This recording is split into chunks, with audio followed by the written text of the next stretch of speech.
एक रौबदार शख्स की कहानी जिसकी शख्सियत इतनी बोल्ड थी कि किसी से भी आंखें मिलाकर उसके वजूद को झकझोर देता था। चेहरे पर रौबीले मूंछ, हर बात पर तुरंत स्मार्ट जवाब देने वाले भारत के पहले field marshal SHFJ Manek Shaw को करीब से जानने वालों का मानना था कि हर एक इंच से एक पक्के आर्मी वाले थे मानेक शॉ।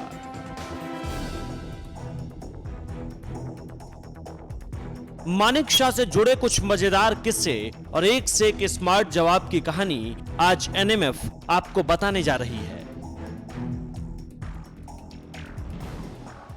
मानेक शॉ कहते थे कि अगर कोई सिपाही कहता है कि वो मौत से नहीं डरता तो या तो वो झूठ बोल रहा होता है या फिर वो गोरखा है। भारत और पाकिस्तान के बीच 1971 की लड़ाई चल रही थी। तत्कालीन PM इंदिरा गांधी ने जनरल मानेक शॉ को बुलाया और पूछा कि क्या लड़ाई के लिए तैयारियां पूरी हैं। मानेक शॉ ने जवाब दिया, उसे सुनकर आप चौंक जाएंगे। उनका जवाब था, I am always ready Sweety.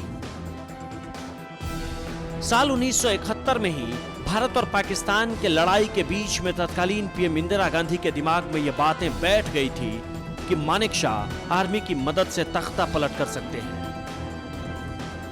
Manek Shaw ने सीधे इंदिरा से जाकर कह दिया, क्या आपको नहीं लगता कि मैं आपकी जगह पर आने के लायक नहीं हूं मैडम? मानेक शॉ ने कहा कि आपकी नाक लंबी है, मेरी नाक भी लंबी है, लेकिन मैं दूसरों के मामलों में नाक नहीं घुसाता हूं। जिंदा दिल और किसी से नहीं डरने वाले मानेक शॉ ने 1962 की लड़ाई में मिजोरम की एक बटालियन को पार्सल में चूड़ी के डिब्बे के साथ एक नोट भेज दिया था। लिखा था, अगर लड़ाई से पीछे हट रहे हो तो अपने आदमियों को यह पहनने को बोल दो। आगे ये हुआ कि बटालियन ने लड़ाई में हिस्सा लिया, काफी अच्छा काम किया। इसके बाद मानेक शॉ ने फिर से एक नोट भेजा जिसमें चूड़ियों के डिब्बे को वापस भेज देने की बात लिखी गई थी। साल 1971 में लड़ाई जब चल रही थी, किसी ने मानेक शॉ से पूछ लिया था कि अगर बंटवारे के वक्त पाकिस्तान चले गए होते तो क्या होता। हंसते हुए जवाब मिला, होता क्या, पाकिस्तान 71 की लड़ाई जीत जाता।